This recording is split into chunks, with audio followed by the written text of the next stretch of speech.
Сонымен біраз әңгіме аға алдындағы подкастта да біраз әңгіме айттық. Енді біраз мәселелер үйеміз енді Алланың қалауымен иншалла біраз тақырыптарға кіретін сияқтымыз.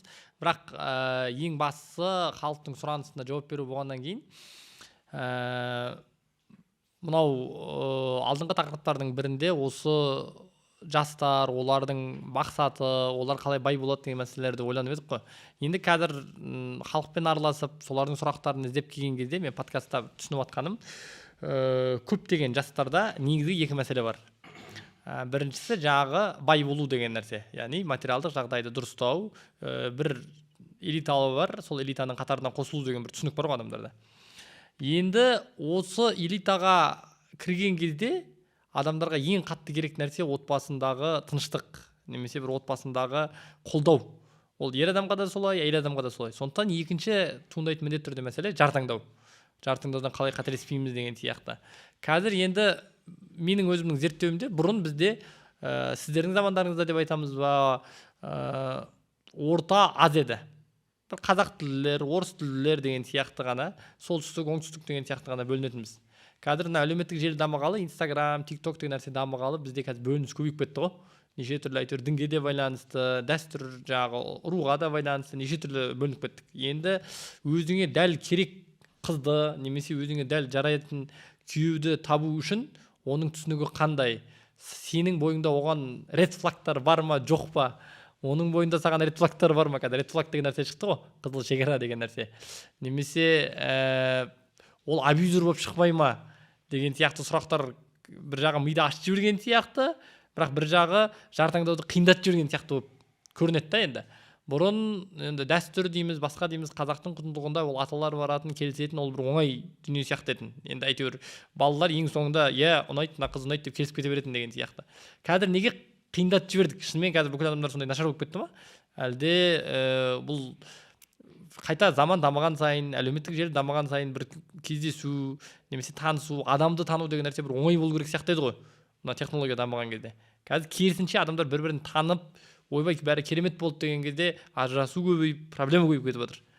Сонда бұл жар таңдау деген мәселенің негізгі өзегі қаяқта, соны нені жоғалтып алдық дегеннен бастасақ деген сұрақ болып отыр. Енді қазір мүмкіндіктер көбейді, былай қарасаң. Мүмкіндіктер көбейгенменен шешімдер азайды ғой. Ол қалай? Мысалға бұрын қонақ күту оңай болатын. Неге? Бауырсақты шашып жібересің, бір соленый огурцы, помидор қоясың, етіңді асасың, сонымен қонақ күте беретінсің.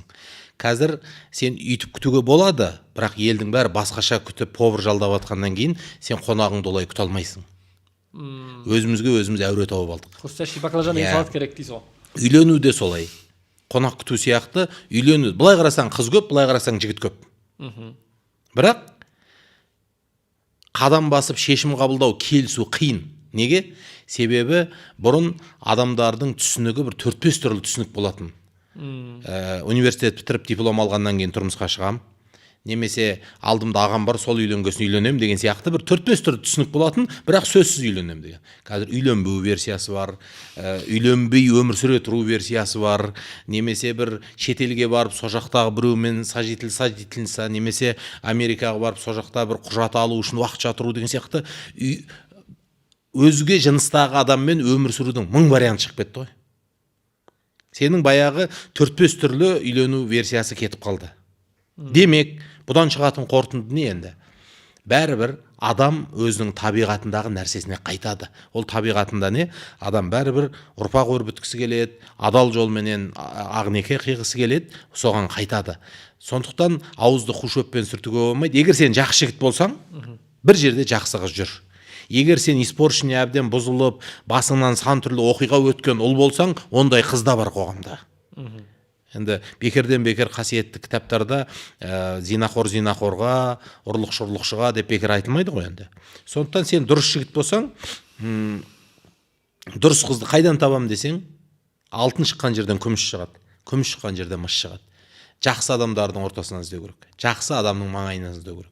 Мысалы, сырым деген жақсы жігіт болса, менің ұғымымда, сырымның қарындасы бар ма екен, балдызы бар ма екен, құдашасы бар ма екен, сырымның достарының қарындастары бар ма екен деген, бұл ең классикалық жақсы өзіңе жар таңдаудың жолы, дұрыс адамның маңайынан қарау. Қазақ не дейді? Алтын шыққан жерді белден қаз дейді. яғни бір жерден алтын шықты ма, сол жер до конца қаз, сол жерден іздеп көр деген сөз ғой. Сондықтан мысалға өткенде біздің де бір ағамыз қызы 20-дан асып 25-ке тақып қалды да менен сұрады. Қызыма кеп жатқан жігіттер ұнамай жатыр. Бірақ өзіміздің ойымыздағы жігітті қайдан тапсақ болады деді. Сол кезде мен айттым, қызметіңіз бар, дәрежеңіз бар, абыройыңыз бар дедім да, қоғамда ең құрғанда сіз араласатын бір 100 жақсы жігіт бар ғой, дедім, бар деді. Енді солардың жайлап сөз жібермейсіз ба соларға?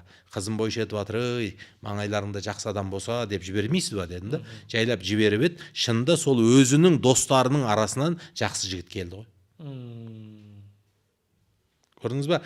Бұл жерде по адресіне, именной, дәлдеп іздеу деген сөз бар да. Бұл бір. А бізде әлеуметтік желі отырып алып өңкей фильтрлі қыздарға сиқырлы көздермен қарап, сол лайк басып, сол жақтан іздеп отырады адамдар.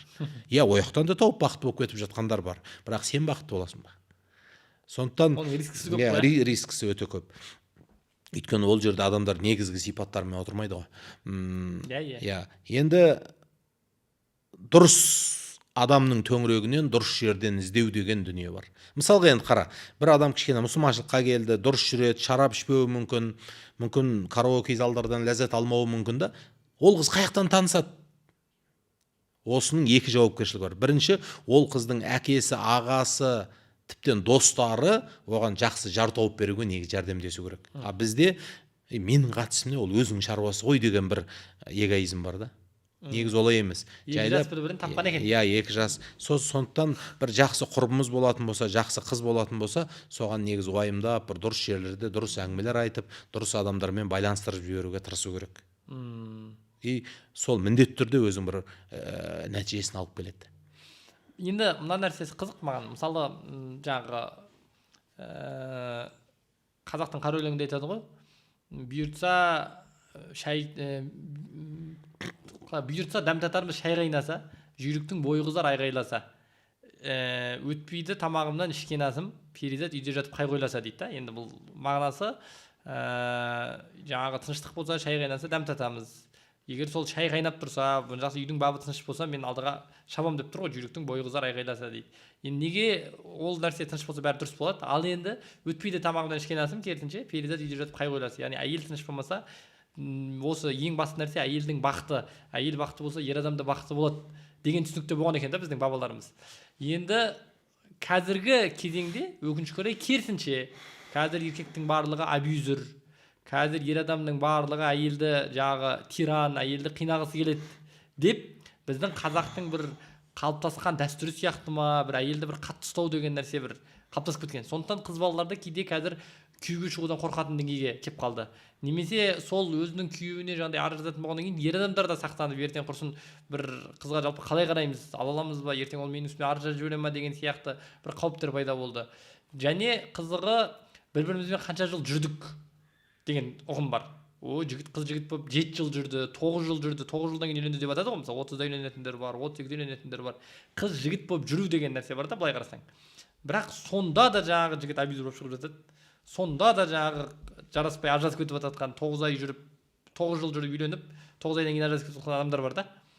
Сонда негізгі адамды тану үшін және жаңағыдай қыз балаға негізгі ер азамат қыз балаға жақсы қарайтын болып тұр ғой. Сол қыз балаға жақсы қарайтын ер азаматты, немесе саған қолдау беріп сені президент болсаң да, елдің алдында жаңағы соғыссаң да сенің артында тұратын қыз баланы табу үшін негізгі критерий қандай? Қай жағына мән беру керек? Өйткені жүріп көріп жатыр, басқа қылып жатыр, оның барлығы бір результат беріп жатқан жоқ та.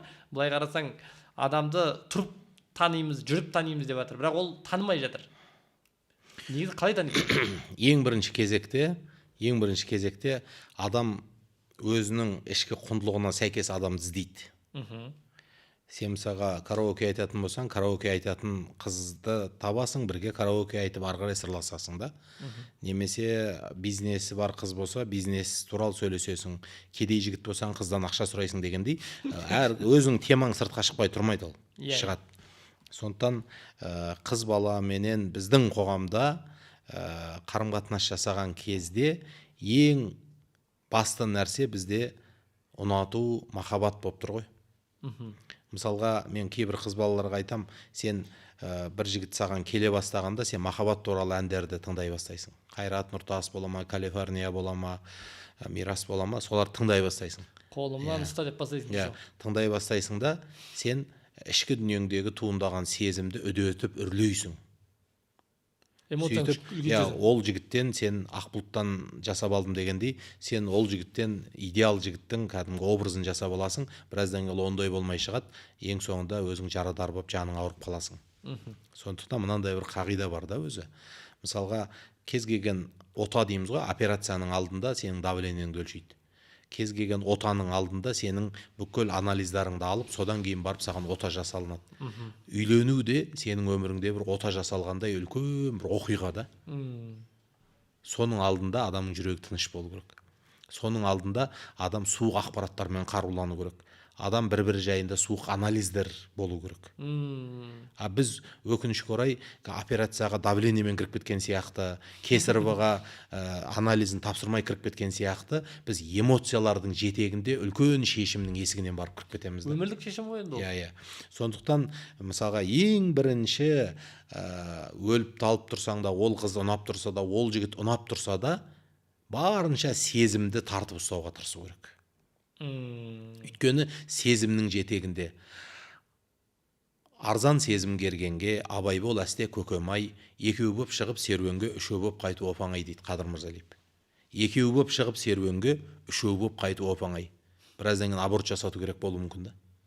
Сондықтан мына екі жас бір-біріменен таныса бастағанда ең бірінші контрольдайтын нәрсе ол сезім. Сезімді күшейтіп алмауға, сезімді күшейтетін музыкалар тыңдамауға, сезімді күшейтетіндей жеке қалып кетпеуге, сезімді күшейтетіндей бір-біріңменен бір интимді әңгімелерге есік ашылып кетпеу жағын ойлау керек.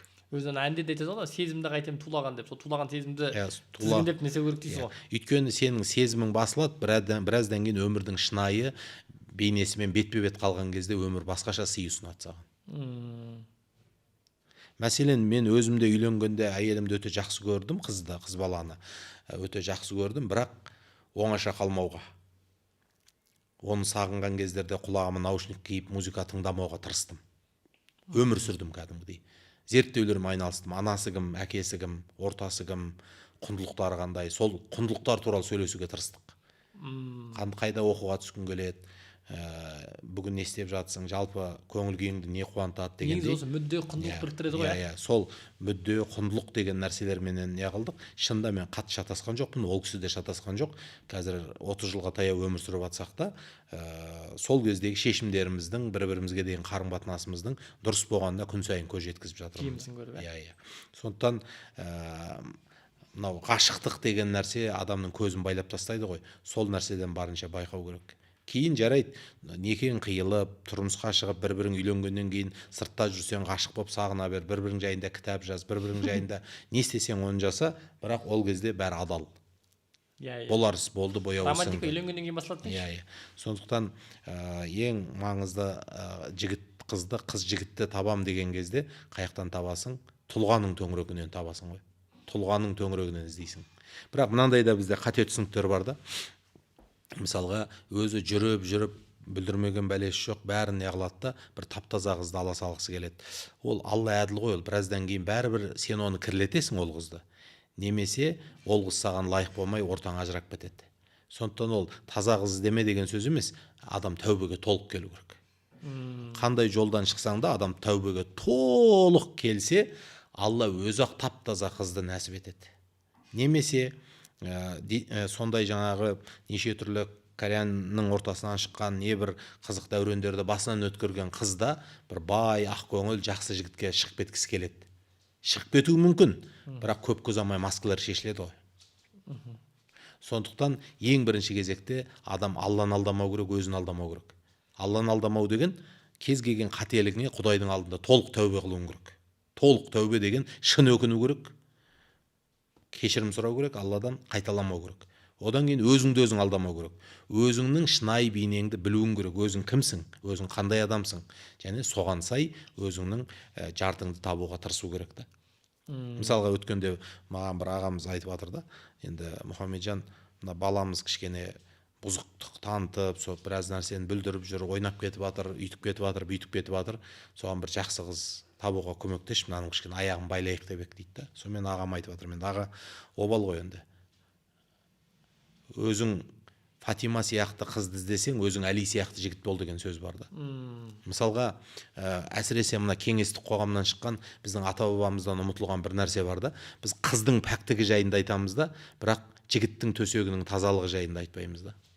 Негізі қыз егер төсегі таза болмаса страшно, бала жүріп тұрса бола береді деген бір ложный идеология тарқағанда бізде. Еркек болған деген болады да. Еркек болғасын болады да деген әңгіме бар да мысалға. Сондықтан негізі еркектің де тазалығы, әйелдің де тазалығы, қыз баланың да тазалығы өте маңызды ғой. Себебі ер азаматтың таза болып дұрыс жүріп дұрыс тұруы, немесе қыз баланың дұрыс жүріп дұрыс тұруы соңында үлкен тек тұрпақтың келуіне, екеуінің өте керемет көркем қарым-қатынаста болуына себеп болатын нәрсе. Сондықтан мысалға ұл балалар жайлап 16-17-ге келген кезде мысалы әке-шешелері, әй сен байқа бір нәрсе бүлдіріп жүрме деген нәрсені айтуға қорқады көбінде. Енді ұл болғасын қыздармен жүреді ғой, ұл болғасын қыздарға барады ғой деген бір өтірік дүние бар да бізде. Бізде енді бір жаманы анау қоғамда да байқаймыз да, ана қыз балаларды, әйел адамдарды бір түсінетін жеріміз. Қазір енді кейде әйелдер феминист болып кетті, анау болды, мынау болды деп айтады ғой. Бірақ олардың сөзінің шынымен жаны бар нәрсе.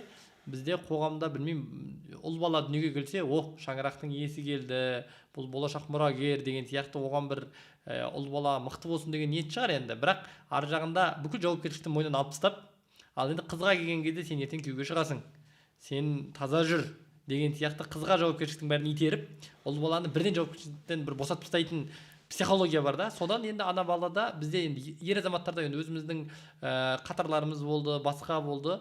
Жауапкершілікті сезіну, мен бір тұлға болуым керек ау, мен өзімді зерттеуім керек ау, білім деген нәрсе маған керек шығар деген сияқты нәрсе болмайды. Мысалы, тіпті университеттерде енді балалар біледі ғой, қазір көріп отқан жігіттер болса, мектепте болсын, университетте болсын, сабақта болғаннан гөрі сабақта отыру западлау ғой кейбір балаларға. Көшеде жүру, туалеттің бұрышында тұрып, бір темекі шегіп тұру, насваят тұру деген нәрсе абырой болуы мүмкін да. Жігіттермен кальянға бару, PlayStation ойнау деген нәрсе абырой да. Бірақ ана бір сабақ оқып жатса, бір ботаник деп оны мазақтап, төмендетіп деген сияқты, ол бір қыздарға мейіріммен қараса, сен бір чмо болып қалдың ба деген сияқты бір не бар? Қысым бар да, енді бір керек емес қысымдар. Осы жігіттің образы деген нәрсе бізде бір тек қана төбелеспен, тек қана ол бір біліммен емес, ол бір төбелес болу керек, ол бір спортсмен болу керек деген сияқты ғана ұғым бар да. Неге сондай? Ол сонда ер адам бір оқымау керек па, ол бір жауапкершілік сезінбеу керек па, немесе бір ол да тұлға болу үшін бір іздену керек қой енді бала кезден. Ер адам болса болды емес қой.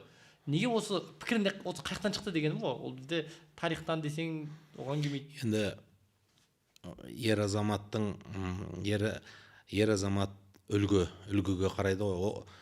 Ұяда не көрсең ұшқанда соны ілесің дейді. Кеңестер одағының кезінде өкіметтің адамы деген болды, өкімет бағалайтын адам деген, бірақ ол отбасында бағалы ма, бағасыз болған ешкім мән берген жоқ та.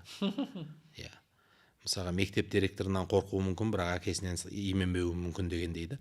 Сол үлгілерден шығып, жалпы оттың басындағы әкенің образы бізде әбден шайқалған ғой, негізі қатты шайқалған. Мысалға әкенің ішіп жүруі, үйге келген қонақтармен ішу, жалпы жас балалардың дастарханға отырмауының тамырын кесіп жіберген нәрсе үйдегі қонақтармен ішкілік ішу ғой. Өздері ішкілік ішетін болғаннан кейін артық кем әңгіме айтылатын болғасын, балаларды дастарханға жолатпаған. Абайлар неге Құнанбайдың етегінде тізесінде отырып өскен, ол дастарханда артық сөз айтылмайды ғой. Сондықтан абайлар ерте есейген, мысалы. Үлкен әңгімеге араласып. Үлкен әңгімеге араласып. Сондықтан бізде жалпы қазіргі мынандай бір қоғамда бізде бір тренд болып жатыр да. Ол не нәрсе? Бір әйел мен еркекті қолдан ерегістірген бір құбылыс пайда болды да қазір. Әйелдер құтырып кетті, еркектер абьюзер болып кетті деген сияқты бір қолдан жасалған бір осындай құбылыс пайда болды. Сондықтан бұндай жерде мен көбінде 70-80% жауапкершілікті жігіттерге артып сөйлеймін кейде, жігіттер деп. Неге дегенде, ол жігіттерді кінәлау емес, керісінше жігіттер сендер мықтысыңдар ғой, мына мәселені шешу керек сендерге деп. Қайрау. Себебі неге? Әйел адамға жауапкершілік жүктесеңіз, ол бәрі гормондар ойнап тұрған адам болғасын, біраздан кейін ол сөз ұмытылып кетуі мүмкін да. А мен ер азаматтарға айтамын, керісінше ер азаматтар қазір ең бірінші кезекте бұрынғы стереотиптерден құтылып, тез өзгермесек болмайды. Қараңызшы, мысалға әйел алу, отбасылы болу дегенді бір бизнес проекті деп есептейікші. Мысалы сіз ақша табатын болса, қазір біздің жігіттер не істеп жатыр? Біздің жігіттер анау 15 күндік вахтаға барып жатыр. Ақша табу үшін Нидерландыға барып клубника теріп жатыр. Канадаға барып қой бағып жатыр. Әлемнің түкпір-түкпіріне, Америкаға барып КамАЗ айдап жүр дегендей, жігіттер ақша табу үшін өзгеріп жатыр ма? Өзгеріп жатыр, өзгеріп жатыр ғой. Ізденіп жатыр ма? Ізденіп жатыр. Әуре болып жатыр ма? Әуре болып жатыр да. Ал бірақ әйел алу менен отбасын сақтап қалуда біз баяғы әкелерімізден көрген стереотиптермен өмір сүріп жатырмыз да. Ол не? Еркек деген қабағымен жүргізіп тұрғызу керек. Еркек деген үйдің ішіне кіргенде бәрі мәселе шешіліп тұру керек. Әйел адамдар көне беру керек. Жоқ, мен де оны қолдай салар едім. Конечно, солай болу керек қой деп еркектерге жағу үшін, інілеріме жағу үшін айта салар едім. Бірақ мен быт-шыт болып жатқан семьяларды көріп отырмын да. Талқан шығып кетіп жатқан отбасыларды көріп отырмын да. Бір-ақ рет ұрып едім, аға не болды? Мына әйел кетіп қалды ғой дейді да. Менің шешемді 100 рет ұрғанда кеткен жоқ еді, мына әйел оңбаған екен, бір-ақ рет ұрғанда кетіп қалды дейді. Мен айтам, сенің шешең басқа версияны білмейтін. Өйткені оның абысында таяқ жеп жатыр, ауылда көршісі де таяқ жеген, оның шешесі де таяқ жеген шығар. Соменен ол таяқ жеу деген, енді өзіміз тілімізден табамыз ғой деген бірақ версиямен өмір сүрді. Норма етін. Ал сенің әйелің Инстаграмда отыр, сенің әйелің ТикТокта отыр, сенің әйелің ол күндіз-түні қоғамдағы небір бизнес леди әйелдердің өмірін көріп отыр да, оның миында күйеусіз де бақытты болу деген версия тұр да қазір. Күйеу болмай-ақ жалғыз өмір сүріп те бақытты болуға болады деген қуанышты глянцевый журналдар мен глянцевый неше түрлі прикол пранктардағы видеоларды көріп отыр. Сондықтан бауырым, сен бұрын әкелеріміз ұрса да әйелі көнуші еді, аталарымыз асырамаса да солар кетпейтін еді дегеннен құтылу керек. Өйткені сенің әйеліңнің миына біреулер иелік жасап жатыр қазір. Не бір коуштар бар, не бір жалған ілімдер бар, немесе не деген видео контенттер бар. Кешке күйеуіне бағанып тұрған әйел таңертең пашол вон деген сөзді спокойно айтатын қоғамда өмір сүріп жатырмыз да. Демек, ер азаматтар қазіргі уақытта тез арада отбасын сақтау үшін, өзін сақтау үшін, бала шағасын сақтау үшін өзгерістерге дайын болу керек. Ол қандай өзгеріс? Ол өзгеріс деген подкаблучник болып кету, өзгеріс деген жаңа әйелінің алдына түсіп жүгіріп жүру емес. Зерттеу. Не болып жатыр өзі? Қалай болып жатыр қазір жағдай? Неге әйелдерге байланысты бұлай болды? Неге Бишімбаевтың соты ашық түрде жүрді? Неге мынандай болып жатыр? Неге мынандай болып жатыр? Деп, мысалға, барлығын зерттеп, сергек санамен қарау керек. Сондықтан қазіргі әйелдердің табиғатын сен зерттеп, олардың диагнозын дұрыстап қоймасаң, отбасыңнан әпсетте айырылып қаласың. Әпсетте абьюзер болып шығасың. Сен ойыңда шынар жоқ, мен бір-ақ рет ұрып едім ғой мен. Мен жай ғана бір шапалақпен тартып жібергем дейсің. Bir қарасаң соттың алдында тұрсың да. Bir қарасаң соттың алдында тұрсың. Мен күн сайын жүздеген хаттарға жауап беріп, мыңдаған отбасылардың әңгімесін тыңдап отырмын ғой. 2 жыл бұрынғы отбасылар жоқ, 5 жыл бұрынғы отбасылар жоқ. Қазір мүлдем басқа құбылыс келді ғой біздің қоғамға. Енді сен ана Америка батыс ашылды, ақша табу үшін сол жаққа кетіп жатсың. Ал енді сен отбасыңды сақтау үшін неге әртүрлі варианттарды қарастырмасқа? Неге ізденбеске? Неге ізденбеске? Әйелдің табиғатын зерттеп, психология бар, басқа бар. Неге ізденбеске? Сол себептен қазір әйелдер ол кез келген уақыт өзгере береді. Әйел ол өзгермейтін үйдің ішінде жүргенде бір күнде 40 рет өзгере беруі мүмкін да. Ал ер азаматтарға керек өзгеріс негіз. Ізденіс керек қазір. Даму керек қой. Құр кеуден ұра бергеннен, сасық көкірек танытып, қырсыға бергеннен ештеңке өнбейді. Өйткені жағдай өзгеріп кетті, әлем өзгеріп кетті. Жасанды интеллекті келді. Адамдар ана роботпен, қуыршақпен өмір сүріп жатыр мына жақта. Шығып жатыр ғой қазір қуыршақ. Искусственный интеллекттер. Секс шопта тауар қалдырмай жатыр адамдар деген кәдімгі. Адам сол себептен жан жақты ізденіп сен достойный сапалы күйеу болуға тырыспасаң, сенің бәсекелесіңмен бақталастарың көп қоғамда. Өкінішке орай енді соның сұранысы болғаннан кейін TikToктың бәрі сондай жарнама болып кетті ғой. Енді ол ұлы сөздің ұяты жоқ, оны бір біз де жақтырып тұрған жоқпыз, бірақ енді елдің барлығы соның айналасында болғаннан кейін соның жарнамасы. Әңгіменің бәрі төсектің төңірегінде болып жатыр ғой. Қазір сондай болып жатыр ғой. Күшейтем, үйтем, бүйтем, сапаңды арттыртам деген нәрсенің бәрі қаяқтан шығып жатыр. Қоғамда сұраныс боғасын шығып жатыр да. Иә, оны көретін адамдардың бүкіл әңгімесі соның айналасында болғаннан кейін. Енді әңгімені енді бір басқа жаққа бұрсақ, бұл жерде адам өзгеру үшін де, немесе жаңа баю үшін де өте жақсы айтып қалдыңыз. Сен өзіңнің кім екеніңді тану, немесе қасыңдағы адамның кім екенін тану деген нәрседен шығады ғой. Менің бір байқағаным, кез келген конфликттің түбі, жаңағыдай өзгере алмау деген нәрсенің түбі адамның өзіне не керек екендігін білмеуден болады екен. Бізде көп адамдар, яғни өзіне не керек екендігін білмейтін, жалпы өзінің артықшылығы не, кемшілігі не, соны білмейтін адамдар көп. Өзі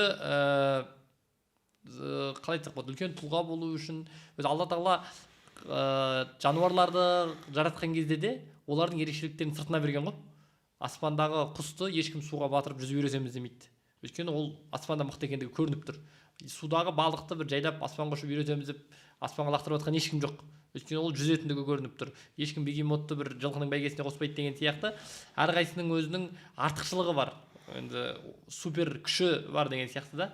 Енді адамның табиғаты деген нәрсе, ол оның супер күші сыртқы табиғатынан білмейді екен. Енді бір күшті ірі жігіттер болғанмен, бірақ сыртынан барлығы бірдей. Екі көзі бар, екі құлағы бар деген сияқты. Мықтылықтың барлығы іште екен да. Іште сен не құссың ба, балықсың ба, ол сенің ішкі неңнен білінеді. Бізде енді өкінішке орай көп қазақтың жігіттері де, көп қазақтың қыздары да өзінің артық жері қай жер, кем жері қай жер дегенді анық тани алмай жатады. Және сондықтан басқаға қоятын талабында да 1000 құбылып 40 құбылып шатысып жатады ғой. Яғни өзіне не керек екендігі. Мен осындай адаммын, мен осындай ашуланған кезде маған бүйту керек, мынандай болған кезде бұл былай істеу керек деген сияқты. Енді сол тани алмау деген нәрсе неден? Былай қарасаң бізде мектепте бүкіл сабақтарды үйретеді. Бір сыныпта қандай, біз енді Қазақстанның білім сапасы деген нәрсе енді мықты ма, әлсіз ба, мен оны айта алмаймын, оны мамандар айтады. Бірақ біздің мектеп, өзіміз сол мектепте оқыдық қой. Мектептерде қандай не бар? Енді кейбір сауатсыз да елдер бар ғой, Африка сияқты, басқа бір әлемнің түкпір сияқты. Бізде қандай ғылым бар, барлығынан кішкене болса да адамдарға ақпарат береді. Адамдарда қазір әлеуметтік желі бар, ChatGPT бар, бірақ адам өзінің болмысын өзі танып, менің мынандай мінезім бар, артықшылығым мынау, кемшілігім мынау, қолымдан мынау келеді, мен мына салада жүрсем жақсы жұмыс істеймін дегенді тани алмаудың артында не жатыр деймін да. Енді Абай жауабын айтып отыр ғой. Ғалым болмай немене балалықты тыйсаңыз дейді. Балалықты қисаңыз дейді да. Сонда адам өзінің жасына сай, мен қазір міне осы жасқа келдім, мен осы жаста осы нәтижеге жетуім керек деп өзіне алдына мақсат қоймаса, онда ол уақытының қалай өтіп кеткенін білмейді. Бір қараса 40-та, бір қараса 50-де отырып әлі ондағы баланың әңгімесін айтып отыруы мүмкін да. Сондықтан қазақ не дейді? 13-те отау үйесі дейді. 13-те сен әйел бала шағаңа жауапкерсің. 13-те отау үйесі. 25 деген қайратыңның тасып қоғамда проектлер атқаратын кез. 30-да орда бұзасың. Орда бұзу деген бірінші проектің жасап, сенде 4 қасиет пайда болады.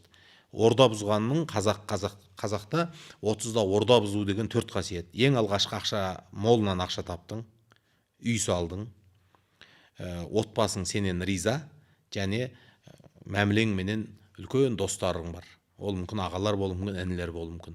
Егер сенің достарың ортаң бар болса, бала шағаң сенен риза болса, алғашқы проектлерің арқылы ақша тапқан болсаң, және басыңа үй салып, сондай бір жерге орныққан болсаң, орда бұзды деп айтып отыр.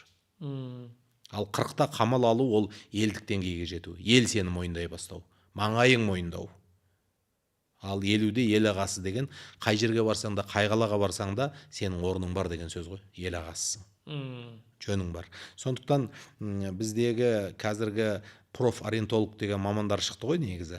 Осы профориентологтардың да қолдарында қаншама тесттер бар, қаншама ғылыми тұжырымдар бар. Әрине келетіні келмейтіні болуы мүмкін, бірақ сол мамандарға көбірек жүгіну керек, бұл бір.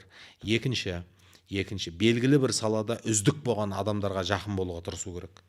мысалға мүмкін бизнесте Марғұлан Сейсенбай, мүмкін спортта Елдос Сметов, Ермахан Ибраимов, мүмкін жаңағы ғылым саласында, мысалға жай ғана етік тігетін Самғау бауырымыздың өзіне жақын болсаң, сол жобаны қалай жүзеге асырғанын үйренуге болады. Яғни бір салада үздік болған адамдардан тікелей үлгі алып, сабақ алуға тырысу керек. Сол кезде орныңды тезірек табасың. Тезірек табасың. Ол да орныңды табуға негізгі әсер беретін нәрсе. Енді сол орныңды тапқызбайтын нәрсе не білесің ба? Адамға Құдай көп энергия берген, сол энергияңды түк пайдасы жоқ нәрселерге шашып жүрсең, еш уақыт орныңды таппайсың ғой. Өйткені шахуат пен нәпсі тоймайды. бос нәрсеге тоймайды, қалай береді. Сен бос күлетін, жүретін жердің бәрінде жүрсең, сен 40-қа келсең де сол жерде жүргің келе береді. Кешке дейін PlayStation алып кальян шеге берсең де 50-ге дейін жүре бергің келеді. Бірақ мына жақта бітіп жатқан шаруа жоқ та. Сен ойлайсың, вроде бизнесім жүріп жатыр, ақшам түсіп жатыр, жақын арада аштан өлмеймін деп ойлайсың. Бірақ қызың бой жетіп кеткен, оның тәрбиесіне жауап бере алмайсың. Ұлың ер жетіп кеткен, оның кім болып жатқанына жауап бере алмайсың. Бәрі по-любому ұтыласың ғой. Сондықтан ғалым болмай немене балалықты қисаңыз деген баланың тірлігін жасамау керек қой. Үлкен адам үлгімен өмір сүру керек. Үлгілерді алу керек, примерлерді алу керек. Өзі негізі бар ғой, 30-ында результат нәтиже шығаратын адам өзі 15-20 жасында белгілі болады. Қошқар болар қозының маңдай жағы дөңгелер дегендей, 30-ында нәтиже шығаратын адамның 15-16 жасында да дұрыс ортада жүреді. Ал енді 40-ында қамал алмайтын адам 20-ға келсе де әлі есін жия алмай, 30-ға келсе де әлі ойланып өмір сүрмейді. Өз болмайтын адам өз болмайтын жақта жүреді. Болмайтын нәрсе бәрі болмайды екен дегендей. Бүйтіп ақталмау керек те, енді жаспыз ғой, енді жас болғасын ойнаймыз ғой, енді жаспыз ғой, жас болғасын жүреміз ғой де емес. Тәубе қылу керек. Бір уақытыңды бекер өлтірдің, астағфирулла деу керек. Өйткені кішкентай мынандай ғана өмір. Сен мына жерін бекерге өткіздің ба? Мына жердегі өткен өмірің ертеңгі өмірің залогы ғой. Сен мына жерде дұрыс өткізбесең, мына жерде дұрыс өткізе алмайсың. Сен мына жерге барып есіңді жиясың, есімді жидым деген кезде уже қайтып келмейтін қаншама шанстар кетіп қалғанда. Жай ғана мен елден ерекше ештеңке істеген жоқпын. Бірақ шылым шекпей, арақ ішпей, тағы бірдеңке иіскемей осы жасыма жетіп едім. Аллаға шүкір, кейбір қатарларымнан денсаулығым өзі жақсы болып қалды. Кейбір адамдарға қарағанда кейбір нәтижеге ертерек жеттім. Басқаны айтпағанда. Жай бір ғана арақ шараптан аулақ болудың өзі мені қаншама достарымнан ажырап қалмай, кейбір ортада жексұрын болып қалмай, осы күнге жетуіме себеп болды. Басқаны айтпағанда. Ал мен сол кездерде ағылшыншаны үйреніп алсамшы. Болмады емес, болды ғой. Мен 17-18 жасымда ағылшыншаны терең үйренуге мүмкіншілік болды ғой. Тәуелсіздіктің алғашқы жылдарында үйрететін адамдар болды, үйренуге де мүмкіншілік болды. Бірақ оны біз керек деп есептемедік қой. Енді кеп жадымыз шаршап, осы жасқа келгенде қайттан айналысып жатырмыз сонымен. Түбі бәрі істеді. Түбі істейсің. Енді қызық. Бұны енді қоғамда, жалпы ғылымда инфантильный взрослый деп айтады екен ғой. Яғни жасы қаншаға келсе де бала сияқты үлкен адамдар, ересек адамдар дейді да. Енді сонда жалпы шынымен бізде сол жауапкершілігін сезінбейтін, өзінің атқару керек шаруасын өзінің жасында атқармайтын, немесе бір отбасы құру деген нәрсені бір оңай сияқты көретін, жаңа әйеліне қатысты немесе күйеуге шығу оңай сияқты көретін адамдар бар ғой енді. Сол қазір әлемде жаппай болып жатыр ма, біздің ұлтта ма? Негізі бұның себебі неде? Ол жалпы адам бала сияқты болудың себебі неде болады? Жоқ, біріншіден жалпы әлемдегі қарым-қатынас өзгерді, иә. Әлемдегі қарым-қатынас өзгерді. Әлем жалпы тұлғаны қажет қылып тұрған жоқ қой. Қазір сондай болды. Өйткені барлық нәрсені чат GPT-ға, жасанды интеллектіге, роботқа, технологияға апарып тастап, адамның тұлға болуы ешкімге керек болып тұрған жоқ. Бұл дүние ақыретте өзінің жауапкершілігін ойлаған адамдар үшін тұлғаға талпыну деген нәрсе бар. Сондықтан, мысалға қарапайым ғана нәрсені айтайын. Мысалға қыз бен жігіт бір-біріменен қарым-қатынас жасап, сіз біздесіп сыйласып жатыр. Әрине, мен мысалға өзімнің сөзім жеткен, ықпалым өткен қыз-жігіттерді жүрмегендерін дұрыс деп есептеймін. Бірақ мен бүкіл қазақтың баласына жауап бере алмаймын ғой. Бәрібір біз жасырғанмен де, біз қой демегенмен де қаншама жастар бір-бірімен жүріп, кездесіп, сөйлесіп жатыр. Мен сондай кезде айтам қыздарға, екі жаманның ортасынан жаңағы әсері әлсізін, зияны аз. азын таңда дегендей, сен ақыр бір жігітпен кездесіп жатсың ба, оңаша қалмашы. Квартирасына бармай ақ қойшы. Хатаға бармай ақ қой дейсің. Иә. Екінші нәрсе не? Ертең бір-бірлеріңменен жауапты өмір сүреміз, дүниеге бала келтіреміз десең, ішіп шегіп, сондай бір кейбір батыстың фильмдеріндегі образдарға кірмей ақ қойшы. Өйткені неге? Адам баласынан ұялу керек та. Мысалға сен көшеде бір жамандыққа көңілің шапқанменен үйге келгенде әйеліңнен ұялу керек та. Әйеліңде бір күнәларға көңілі шапқанменен күйеуінен қысылу керек та. Ол қорыққандықтан емес, адамнан ұялу керек та. Ал енді сен жүріп жүрген кезде екеуің бірге күнәнің барлық түрін жасасаң, баратын жерге барып жасайтын нәрсенің бәрін жасасаң, ертең үйленгеннен кейін бір-біріңнен ұялатын нәрсең қалмайды да. Иә. Тіптен балаң болса да, немерең болса да, жас кезде жасаған нәрсені жайлап жұқалап жасап кете бересің да. Қастерлі ештеңе болмайды ғой. Қастерлі ештеңе болмайды. Сондықтан басы тап-таза болса, басы тәтті болса, ерлі зайыпты болғаннан кейін ең құрғанда бір-бірің тартып тұрасың ғой. Қой деп. Қойса, сен сондайсың ба не дегендей. Сен сондайға барайын деп тұрсың ба деп бір-біріңді тартасың ғой. Мысалға менің қаншалаған ішетін, басқа қылған чиновник ағаларым болды да, бірақ жеңгелеріміз звондаған кезде, қойыңдар, болды мен кетем үйге. Жеңгелерің ұят болады, ертең шаруа бар деп, мысалға әйелінен ұялады, ол қорықпайды, ыңғайсызданады, ұялады. Өйткені балалардың анасы ғой. Мына жақта ол серілік құрып жүр, ана жақта ол ауру баласын бағып жатыр да, әйелі. Со сияқты адам баласы бір-бірінің алдында абыройын түгел төгіп тастамау керек. Бір-бірінің алдында бет ашылып қалмау керек. Бір-бірінің алдында бір қастерлі нәрселері сақталу керек. Сондықтан мен әсіресе жастармен сөйлескен кезде осы әңгіме болады. Негізі тап-таза болып үйленуге тырысу керек қой. Мысалға кейбір қыз балалар сұрайды, аға, жігітім жүріп жүрген кезде боқтайды, ұрады. Тіптен уже қарызға батырып бітті, бірақ қимайым, үйреніп қалдым дейді да. Мен айтам, енді осы нәрсе еселенуі мүмкін, бірақ ол нәрсе түзеліп кетеді деп ойламаймын. Өйткені көбінде жігіттер үйленгенге дейін көп нәрсесін өзгертеді, дұрыстайды, жақсы болып көрінуге тырысады. Керісінше үйленген кезде ашылады ғой жасырған нәрсесі. Ал енді сен үйленгенге дейін бір-біріңе әлі қолың жеткен жоқ. Бір-біріңе қолың жетпей тұрған кезде ол солай болып көрініп тұрған болса, ертең үйленгеннен кейін ол екі есе, үш есе болып ашылады ол нәрсе. Солай ғой. Ол үйленгеннен кейін қойып кетеді деген нәрсе жоқ. Мысалға өткенде бір жігіт айтады, бір қыз бала үйленейін деп жатырмын, енді бірақ намаз оқиын ба, оқымайын ба, көрем деп айтты дейді да. Сосын жаңағы мен бірақ оны оқытып алам деп ойладым дейді. Сосын мен айтам, сен Аллаға тәуекел етсеш, өзіңе тәуекел етпесеш. Алла хидаят берсе оқиды, Алла хидаят бермесе, керісінше ертең тұрмысқа шыққанда оны намаз оқу қиындайды. Неге? Құсыл құйыну керек. Аяқ ауыр болып қалады, гармондар ойнайды, бала келеді дүниеге. Былайша айтқанда оның намазбен шаруасы болмайтын жағдайға жетеді. Ол сол кезде сен істете аласың ба, істете алмайсың ба, ол нәрсені ойлану керек. Алла бермегенді молда бермейді деген. Алла бермегенді молда бермейді.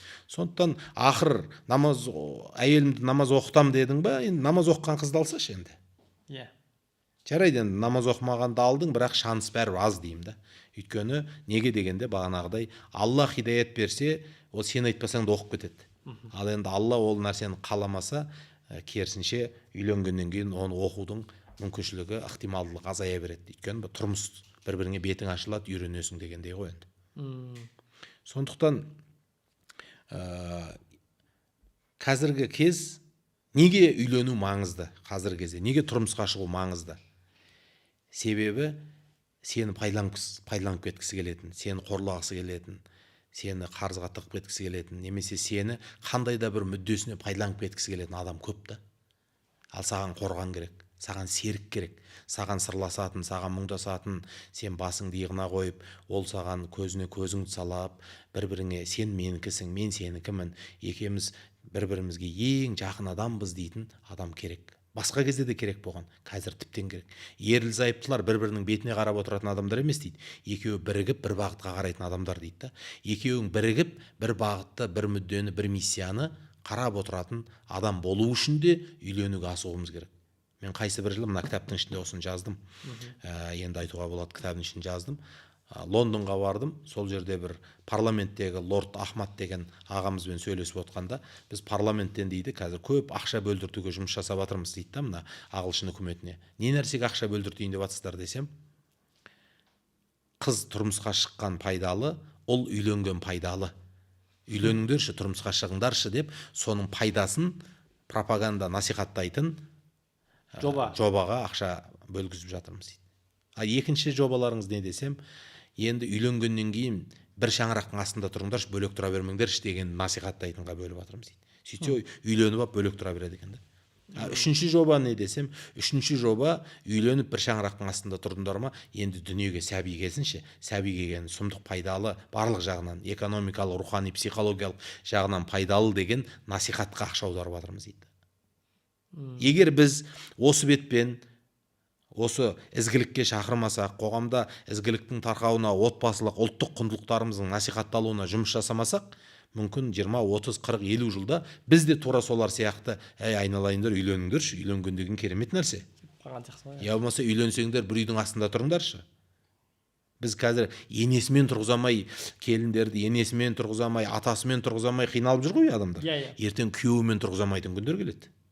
Әйелдер күйеуімен тұрмайды, бөлек тұрады.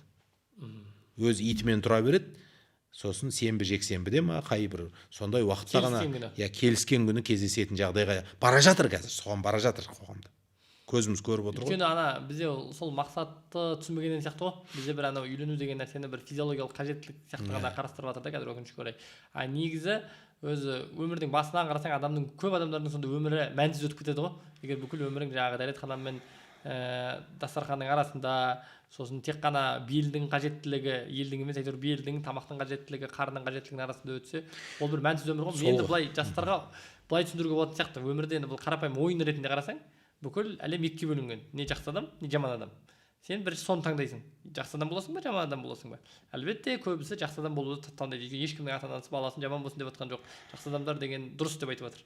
Енді жақсы адам болсаң, сол жақсы адамдың бір сипаты ол үйленеді, өзі сияқты бір жақсы адамға қорған болады, өзі сияқты бір жақсы адамға күйеуге шығады, тұрмысқа шығады, екеуі бір ортақ құрады да, ортақ бір миссияда сол жақсылықты насихаттау, жақсылыққа жұмыс істеу, жақсылықтың тарауына үлес жасау, немесе сол жақсылықтың сақталуына күресу деген сияқты нәрселерде бірігетін адам керек қой. Өйткені сен шаршатады адамдар, саған жамандық істеткісі келеді, саған бір күнә істеткісі келеді, саған жақсылық істеткісі келмейді. Сол кезде саған қорған болатын, бірге қолдап тұратын адам керек. Енді ары қарай осы жақсылық тарау үшін және жақсылықты істейтін адамдар көп болу үшін үйленгеннен кейін сен бала өсірсең, сол баланың ары қарай жақсы адам болуын қамтамасыз етсең, сенің осы қоғамда әйтеуір өмірің 60 жылың, 80 жылың бекер өтпей, әйтеуір ары қарайға әлемнің жақсарып кетуіне, адамдардың ары қарай жақсы болуына, қоғамның дұрысталуына, егер ел ретінде қарайтын болсаң, Қазақстанның жақсы болуына, қазір жаңа Қазақстан деп жатырмыз ғой, жаңа Қазақстан құрылу үшін жаңа қазақтар керек қой. Айналып адамның сапасы көтерілмей, кез келген мемлекеттің сапасы көтерілмейді ғой. Негізі қанша жерден бай болсаң да, жерің мықты болса да, басқа болса да. Сондықтан енді осы нәрседе бізде адамдар сол негізгі түпкі мақсат түсінбейтін сияқты да, бізде өкінішке қарай бүкіл деңгей енді жарнама дейміз, маркетинг дейміз, соның барлығы адамдарды тұтынушы ретінде ғана қарағандықтан, әйтеуір зат сатып алсын дейді да, бүкіл жарнаманың барлығы тек сол белдің, қарынның айналасында болғаннан кейін адамдардың да деңгейі сол нәрседе қалып кеткен ғой, өкінішке орай. Ол нәрсе мықты тұлғаларды шығармайды. Ал егер мықты тұлғалар болмаса, біз енді жаңа дамыған әлемде қазір iPhone ойлап тауып жатқан немесе ChatGPT ойлап тауып жатқан адамдарда олар деңгейі өскен, қарынның деңгейінен, белдің деңгейінен басқа бір әлемнің өмірін жеңілдететін бірдеңе ойлап табайық деп жүрген адамдар ғой енді. Сондықтан сол бір деңгейге өту керек сияқты. Бізде осы сіздің енді мен осы кітаптан да оқыдым, өзіңіздің де әңгімеңізден естіп жүрмін. Бүкіл әлемдегі екіге бөлінеді екен. Отырықшылар және көшпенділер. Бізде қазақтарға қатысты қазақтар жалқау, немесе қазақтар әйтеуір бір тек туыстармен араласып жүре береді деген бір қате түсініктер бар да. Енді бізде білмеймін, енді ұлт ретінде өзімізді бір бағаламау бар ғой. Өйткені Европа мықты, олар есепке мықты, басқа мықты. Біз енді көшпенді болғанбыз, біз енді мал баққанбыз, содан кейін біз өсіп қалып кеттік. Қазір біз заманға сәйкес бір қасиеттеріміз жоқ деген түсініктер бар. Мен сіздің бір әңгімеңізден естідім, осыған қатысты жоқ, ол қазақ жалқау емес, тек қана біздің бір қасиеттеріміз, басқа қырынан қарайтын, бір ракурстан қарайтын бір әңгімеңіз бар еді, соны бір сұрайын деп едім. Өйткені шынымен жаңа мақсат қою, өзіңді тану деген нәрсеге, өзіңнің табиғатыңды, ментальностың дейді ғой, ұлтыңды тану деген нәрседе кіретін сияқты да. соны бір айтып берсеңіз. Иә, енді мына уақытымыз болып қалды. Біз анда өте қабілетті, әсершіл халық болғандықтан бізге кім қаттырақ ықпал етеді, соның жетегінде кетуге бейімділік бар да. Мысалы, ағамыз жақсы ықпал етсе, мүмкін көшенің жігіті болып кетеміз. Немесе жеңгеміз қаттырақ мақтаса, біз кухняға барып тамақ жасап кетеміз. Бізде қай жақтан қандай ықпал болып, бізге кім приоритет дейді ғой, басымдықты дұрыс берсе, біз солай қарай бұрылып кетуге біздің бойымызда ақкөңілдік бар да. Ақкөңілдік, еріп кету, еліктеу деген дүниелер бар да. Сондықтан қазіргі уақытта біз інілерімізге, бауырларымызға бәріне әлемнің адамы болу, идеологиялық тұрғыдан дұрыс ойлайтын, рухани тұрғыдан дұрыс бағыты, дұрыс тұлға болатын жолды егер басымдықпен көрсете алсақ, қазақ шынында да әлемдік алпауыт компаниялар жұмыс жасап жатыр. Спортта үздік, талантының барлық қырын көрсетіп жатыр. Қазақ ешкімнен кем болмайды, артық болмаса. Яғни басымдық деген мәселе ғой бұл жерде. Басымдық, приоритет қойылу. Приоритет қою. Мен жалқау екеніне, жалқау болады қай кезде, адам өзін таппаған кезде, өз ісіне өзі қызықпаған кезде жалқау болады, қолын сілтей салады. Оның ар жағында біздің анау ұзақ уақыттан келетін отарлық құлдық санада қырсықтығымыз бар ғой. Жалпы қырсықтық дегеннің өзі құлдық санадан келіп шығатын нәрсе ғой. Ал енді мына ешкімге құл болмаған, әрқашанда биік мақсаттарда өмір сүрген адамның мінезі де жақсы болады. Өйткені неге? Ол қазақ айтып отыр, аш адам ұрысқақ, арық қой тырысқақ деп отыр. Ол өзін-өзі дәлелдеуге мұқтаж емес та, иә? Мысалға, кейбір жағдайда жетім немесе кедейлік өтіп кеткен адамдар кекшіл болады дегенде қағида бар. Кедейлік дегенде болады, пайғамбарлар кедей болған, бірақ кедейлік өтіп кететін адамдар болады. Әбден елдің бәрі қорлайды, сол кекшіл болады. Мысалы, жетім адамда мейірімді ортада өмір сүрмесе, жетім адамда кекшіл болып кетеді. Сондықтан әрдайым біз жетімге құшағымыз жайып тұрмыз, өйткені пайғамбарлар жетім болған. Өйткені небір әулиелер жетім болған, әкеден шешеден айырылған. Бірақ оған мейірім көрсетпесең, ол адамда кекшіл болып кетеді. Құдай сақтасын, мысалға. Кез келген нәрсенің екі жағы бар, ана бір әңгіме бар еді ғой, баяғыда бір өмір бойы ішкен маскүнем адамның екі баласы болған екен да. Біреу үлкен жетістіктерге жетіпті, өте үлкен тұлға болыпты. Ал біреуі өте нашар адам болып, ол да бір маскүнемде, әкесінен өтіп кеткен маскүнем болған ғой енді. Екеуінен де сұхбат алып, енді неге сондай болдыңдар, неге қалай жетістікке жеттің, жетістіктің сыры не деп жаңағы жетістікке жеткен баладан сұраса, енді мен әкем маскүнем болды ғой енді. Мен содан сабақ алдым да осындай жетістікке жеттім депті. Ал енді одан өтіп кеткен маскүнемнен енді сен қалай маскүнем болып кеттің енді десе, енді әкем маскүнем болды, содан кейін мен маскүнем болғанда кім болады деп екеуі де бір жауапты айтып тұр дейді да. Сонда кез келген нәрсені дұрыс жағына пайдалансаң, дұрыс жағына пайдалану. Сондықтан енді жастарымызға тілейміз, әлемнің есігі ашылды, әлемнің білімі ашылды, әлемді аралаудың барлық мүмкіншіліктері ашылды. Қазір өмір сүрудің, бақытты болудың мыңдаған версиясы бар. Ол рухани тұрғыдан болсын, байлық тұрғысынан, отбасылық тұрғыдан болсын, сол мүмкіншіліктерді дұрыс пайдалануымыз керек қой. Толық пайдалану керек, бүкіл ақпарат бар ғой. Құрметті достар, бүгін Сырым менен керемет подкаст өтті. Подкасттың барлығы осы кітабымыздың негізінде болды. Себебі бұл кітаптың ішінде әлі сіздер оқымаған, сіздерге жетпеген және сіздердің қаншама проблемаларыңыздың шешілуіне себеп болатын қызықты көркем оқиғалар бар. Осы оқиғаларды, осы хикаяттарды алып оқысаңыздар, бұйырса бізге де рахмет айтасыздар және өздеріңізде рухани ләззат аласыздар. Бұйыртса осы екі кітапта да қазаққа пайдалы өте қызық ақпараттар бар деген сенімде болғандықтан Мұхамеджан аға екеуміз бірігіп осы кітаптарды сіздерге жеңілдікпен берсек деген ниеттеміз. Демек, тек осы подкасттың көрермендері дәл қазір астындағы сілтемеге өтіп кітапқа тапсырыс беретін болса, осы екі кітапты 30% жеңілдікпен алу мүмкіндігіне ие болады. Сондықтан асығыңыздар, қапы қалмаңыздар.